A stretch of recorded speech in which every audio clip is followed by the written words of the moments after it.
Student, in previous classes I completed in the class 10 chemical reaction, acid base and salt, and metal and non-metal. But today in these classes I discuss about the carbon and its compound.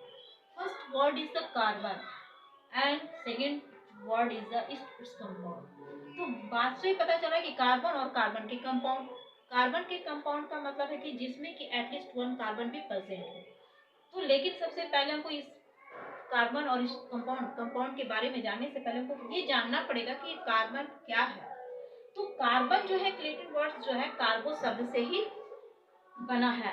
ये कैसा word है? कार्बो, ये Latin word है। कार्बो का मतलब क्या होता है? कार्बन। कार्बो का मतलब क्या है? जो कार्बन, कार्बो का मतलब है कोल, और ये कोल सब जो आया है मतलब कि main constituent of the coal is carbon. Coal का जो बना हुआ कंस्टिट्यूएंट है, ये जो कैसे बना हुआ है, कोल में मैक्सिमम कंपोनेंट कौन सा है? तो कार्बन ही है। और अब ये कार्बन से जब रिलेटेड मैं बता रही हूँ और उसके कंपाउंड बताने से पहले को ये बना हुआ कार्बो कोल से, और कोल जो है, कोल का मेन कंपोनेंट क्या है? कार्बन। और कार्बन को जब डिटेल में जब जानते हैं तुमको पता है कि कार्बन का एटॉमिक नंबर जो है वो कार्बन का एटॉमिक नंबर कितना है? 6। और अगर इसको कॉन्फ़िगरेशन अगर इसको लिखते हैं तो K, L, M और N पर, तो इसका K में मैक्सिमम 2 और इसमें 4 इलेक्ट्रॉन। ये 4 इलेक्ट्रॉन जो इसका क्या है? Valence electron. तो नंबर ऑफ वैलेंस इलेक्ट्रॉन कितना हो गया? इसका वैलेंस इलेक्ट्रॉन 4। वैलेंसी कितनी होगी? क्योंकि ऑक्टेट पूरा करने के लिए इसको 4 इलेक्ट्रॉन का शेयर करना पड़ेगा, जिसकी वैलेंसी भी कितनी होगी? 4। तो कार्बन में 4 इलेक्ट्रॉन है, और ये कार्बन जो है वो हमेशा कैसा कंपाउंड बनाएगा? कोवैलेंट। लेकिन कार्बन पे जब चर्चा कर रहे हैं तो हमको ये पहला पता करना पड़ेगा कि कार्बन जो है हमारे इस एटमॉस्फेयर में, हमारे अराउंड आसपास चारों तरफ जो है वो कितना पाया जाता है। तो सबसे पहले जो अर्थ क्रस्ट से जो हमको कार्बन मिलता है वो 0.2% है। चाहे वो मिनरल के रूप में मिल रहे, मिनरल के रूप में जो है कार्बोनेट के रूप में मिल रहा है, या इसके अलावा जो भी है, कार्बोनेट है, कोल है, पेट्रोल है। कार्बोनेट मिनरल के रूप में है, फ्यूल के रूप में क्या होगा? कोल या पेट्रोल। ये हमारे अर्थ क्रस्ट के कार्बन जो मिल रहे हैं वो कितना मिलेगा? 0.02%। लेकिन अगर एटमॉस्फेयर में देखा जाए तो एटमॉस्फेयर में इसका परसेंटेज कितना है? ये 0.03%, जो कि हमारा कार्बन डाइऑक्साइड गैस के रूप में मिलता है। ये यहाँ तक आपको सही समझ में आ रहा है? अब ये कार्बन जो है क्या है, इस पे चर्चा करेंगे कि कार्बन जो है वो हमेशा एक कोवैलेंट बॉन्ड बनाता है। तो ये कोवैलेंट बॉन्ड जानने के लिए मतलब है कि इस पे हम चर्चा करेंगे। तो कोवैलेंट का मतलब क्या है? मतलब शेयरिंग ऑफ इलेक्ट्रॉन। तो कोई भी कंपाउंड बनाने से पहले कार्बन के पास टेंडेंसी नहीं कि 4 इलेक्ट्रॉन को लूज कर दे, हीलियम का कंस्ट्रक्शन ले ले, या 4 इलेक्ट्रॉन को गेन करके वो आर्गन का कंस्ट्रक्शन को ले ले, ताकि वो जो है स्टेबल हो जाए। तो अपने स्टेबिलिटी के लिए ना तो ये 4 को डोनेट कर सकता है, ना 4 ले सकता है। तो ये क्या कर सकता है? एक दूसरे के साथ 4 इलेक्ट्रॉन को शेयर करता है, और शेयर करने के कारण ये हमेशा जो है कोवैलेंट बॉन्ड बनाता है। और अगर जब कार्बन शेयरिंग करता है और कोवैलेंट बॉन्ड बनाता है तो इसको कहते हैं क्या? कोवैलेंट। अब कार्बन जो है अगर हाइड्रोजन के साथ जो भी है, इसके कार्बन के 4 है, ये किसी के साथ शेयर करेगा, एक एक इलेक्ट्रॉन का शेयर करेगा, तो ये सिंगल बॉन्ड बनाएगा। जैसे कार्बन के 1 इलेक्ट्रॉन 2, 3, 4 में ले रही हूँ। अगर ये हाइड्रोजन के साथ शेयर करता है तो कितना हो जाएगा? 4। इन सभी का हाइड्रोजन का भी कितना हो जाएगा इन लोग के साथ हीलियम का कंस्ट्रक्शन लेकर के, और ये जो है कार्बन का भी कितना हो जाएगा? 8। यानी ये कंस्ट्रक्शन कंप्लीट कर रहा है। तो ऐसे को कहते हैं कि हाइड्रोजन जो है वो कार्बन जो है वो कोवैलेंट बॉन्ड बनाता है, और इसका सिंबल इस तरह से हम लिख सकते हैं। एक एक इलेक्ट्रॉन का शेयर करेगा तो वो सिंगल बॉन्ड बनाएगा, और कार्बन में डबल भी बॉन्ड हो सकते हैं। अब इसके बाद जो है शेयरिंग ऑफ इलेक्ट्रॉन, तो ये आपका कोवैलेंट पे मैंने चर्चा किया। दूसरा है सेल्फ कॉम्बिनेशन। तो ये सेल्फ कॉम्बिनेशन क्या है?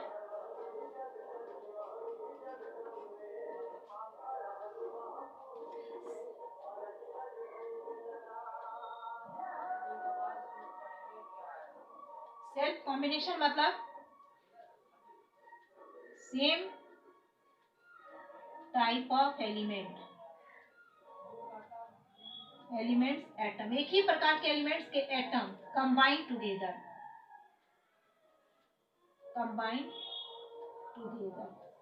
एक ही प्रकार के एलिमेंट आपस में अगर वो कंबाइन करते हैं तो उसको सेल्फ कॉम्बिनेशन, या उसको क्या कह सकते हैं, केटिनेशन, इसको नेशन करते हैं। ये हो गया। तो केटिनेशन का प्रॉपर्टी है।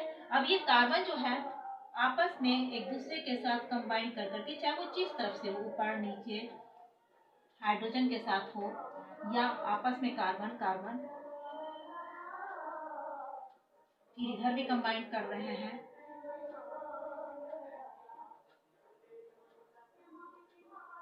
ऐसा अगर कॉम्बिनेशन होता है तो ये क्या कहलाता है, आपस में काफी संख्या में जुड़ जाते हैं, तो ये क्या कहलाएगा, self linking of the same type of the atom is called केटिनेशन।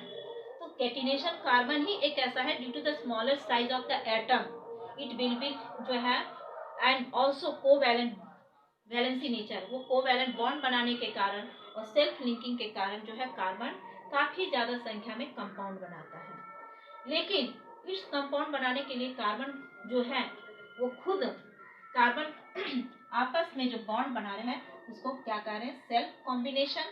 अब बात करती हूँ कि इसके अकरेंस कार्बन कहाँ कहाँ पाया जाता है, और कार्बन को जो भी हमारा है वो कहाँ पाए जाएंगे। तो कार्बन को जो है, तो कार्बन जो है वो फ्री स्टेट में भी पाए जाते हैं, और दूसरा जो है कंबाइंड स्टेट। तो फ्री स्टेट में कार्बन किस रूप में पाए जाएंगे, नेचर में जो पाए जा रहे हैं वो क्या होगा, डायमंड या ग्रेफाइट के रूप में, और कंबाइंड स्टेट में चाहे वो कोई भी कंपाउंड के रूप में, जैसे कैल्शियम कार्बोनेट हुआ, CO2 कार्बन डाइऑक्साइड हुआ, कहीं ना कहीं कार्बन कंबाइंड स्टेट में है। तो ये कंपाउंड हो गया अकेट्स में। अब जो है कार्बन को जो है किस रूप में, कितने फॉर्म में पाए जाते हैं, तो चर्चा करती हूँ एलोट्रॉप्स के बारे में। लेकिन इस पे पहले याद रखिएगा कि कोवैलेंट है, कार्बन अपने ऑक्टेट को पूरा करने के लिए सेटिस्फाइड होने के कारण वो ट्रांसफर अपने इलेक्ट्रॉन को नहीं कर सकते, रिलीज नहीं कर सकते, गेन नहीं कर सकते हैं, तो ये सिर्फ अपने बीचों में इलेक्ट्रॉन को शेयर करेंगे तो कोवैलेंट बॉन्ड बनाएंगे। और दूसरा जो है कार्बन का due to the smaller size of the atom have a tendency to link the same kinds of the atom, that is called the self cat जो है कॉम्बिनेशन केटिनेशन। और कार्बन जो है दोनों रूपों में पाए जाते हैं, फ्री स्टेट में भी और जो है कंबाइंड स्टेट में भी। फ्री स्टेट में डायमंड और ग्रेफाइट के रूप में है, और कंपाउंड के रूप में जो है कैल्शियम कार्बोनेट, कार्बन डाइऑक्साइड और भी कई तरह के हैं, उस रूप में जो कार्बन पाए जाते हैं। अब चर्चा करना है allotropes. What is the allotropes?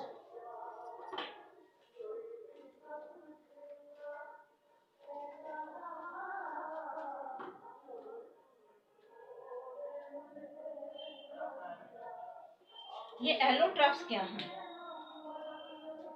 तो कोई भी एलिमेंट्स जो कि उसके फिजिकल जो स्टेट अलग अलग होते हैं, the elements which are exist in the different different physical state, या element which physical state are different, इसमें क्या हो सकता है,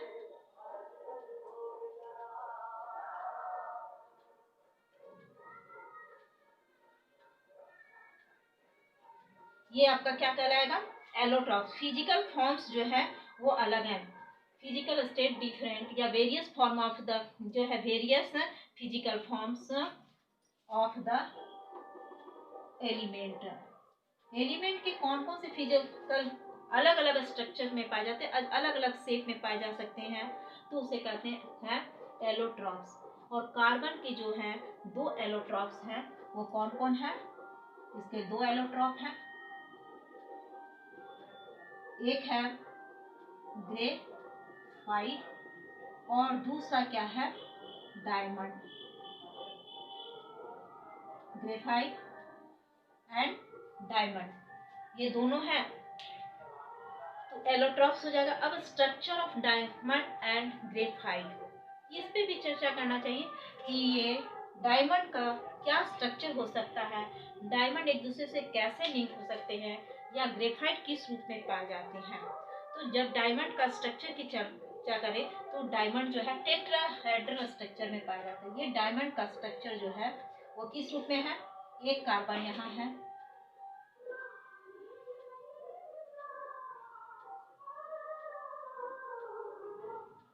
अब यहाँ पे अगर एक ये जुड़ा हुआ है तो फिर यहाँ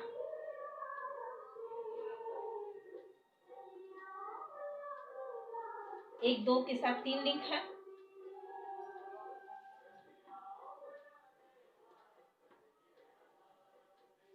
एक दो तीन चार, चारों के फिर नीचे जो एक दूसरे के साथ वो क्या करेंगे, लिंक करेंगे।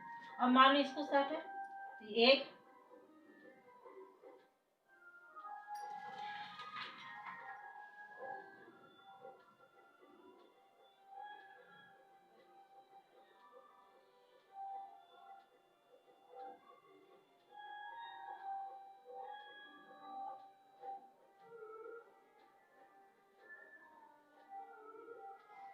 ये इसके साथ 4 है, ये इसके साथ लिंक हो रहे हैं, फिर ये जो है फिर एक दूसरे के साथ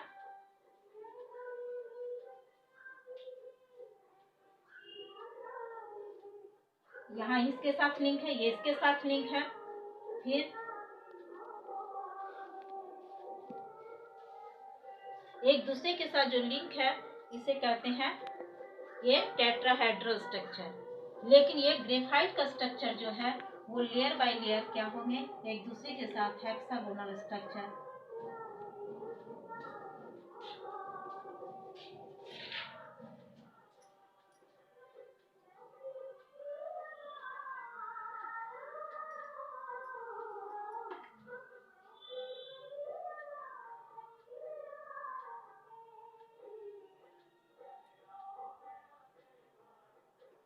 फिर इसको इसी के नीचे जो फोर्स है उसी के साथ फिर इसको हम अटैच करेंगे।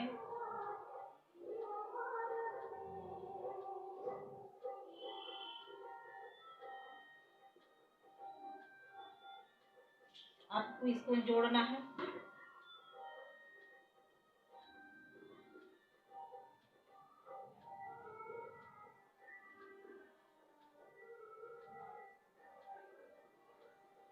तो ये आपका जो भी इसके साथ जुड़ रहे हैं ये एक फोर्स के द्वारा है।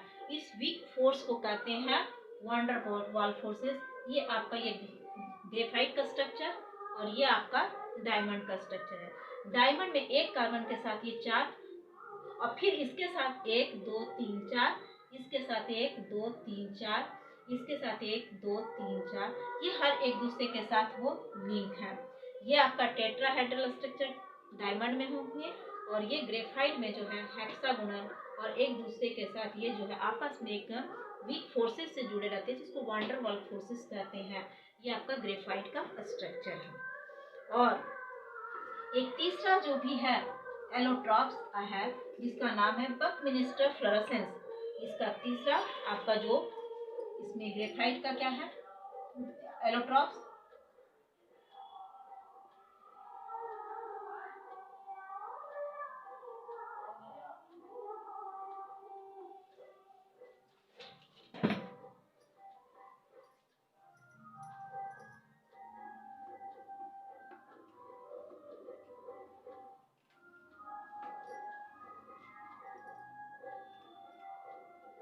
ये 3 ग्रेफाइट का स्ट्रक्चर हो गया। अब है यूजेस ऑफ डायमंड और ग्रेफाइट। यूज आपका जो है ग्रेफाइट का इस्तेमाल कहाँ करते हैं, ग्रेफाइट और फिर ये डायमंड। सबसे पहले जो ग्रेफाइट का यूज जो है वो हम लोग कहाँ करेंगे, सबसे पहले आसपास आपके कहीं नहीं तो घरों में ही इस्तेमाल हो जाएंगे। बच्चों की जो लिखने के लिए जो पेंसिल है उसमें इस्तेमाल करेंगे। घरों में जो सेल लगा रहे हैं वो ड्राई सेल्स है उसमें हम इस्तेमाल कर सकते हैं। या नहीं तो फिर ग्रेफाइट का इस्तेमाल करने के लिए किसी चीज़ों को जो आसानी से मेल्ट नहीं हो सकते हैं, टाइल्स वगैरह, वहाँ पे जो है इस्तेमाल करने के लिए, तो आपके जो स्पेस में जो भी जा रहे हैं, ग्रेफाइट डज नॉट जो है इतना आसानी से मेल्ट होने वाले नहीं है। तो टाइल्स जो है, जो भी स्पेस क्राफ्ट जो है, उसके सटल वाले आगे वाले हिस्से को जो है नोजल जो कि आसानी से मेल्ट नहीं होते, वो भी आपके ग्रेफाइट के बनाए जाते हैं। तो ग्रेफाइट नहीं कर सकते तो पेंसिल में आप इसका इस्तेमाल कर सकते हैं, ड्राई सेल्स में इस्तेमाल कर सकते हैं। डायमंड कुछ नहीं तो महिलाओं के लिए सबसे बहुत जरूरी जो है, जो अट्रैक्शन है वो ज्वेलरी बनाने में। तो डायमंड का जो है वो शौक महिलाओं के लिए ज्वेलरी बनाने में, ज्वेलरी में हम इसका इस्तेमाल कर सकते हैं। दूसरा, हम डायमंड का जो क्या है, ग्लास कटर में, जो भी ग्लास जो आसानी से नहीं है उसके जो कटर, उसके पॉइंटर पे जो है वो डायमंड लगा हुआ रह सकता है। हार्ड चीज़ों को कट करने के लिए हम डायमंड का इस्तेमाल कर सकते हैं। तो आज इस टॉपिक पे इतना ही है। नेक्स्ट डे क्लासेस में फिर आपका जो है ऑर्गेनिक कंपाउंड क्या है, वो इतना कंपाउंड क्यों बनाते हैं, इसमें हाइड्रोकार्बन क्या है, इस पे हम चर्चा करेंगे। ओके।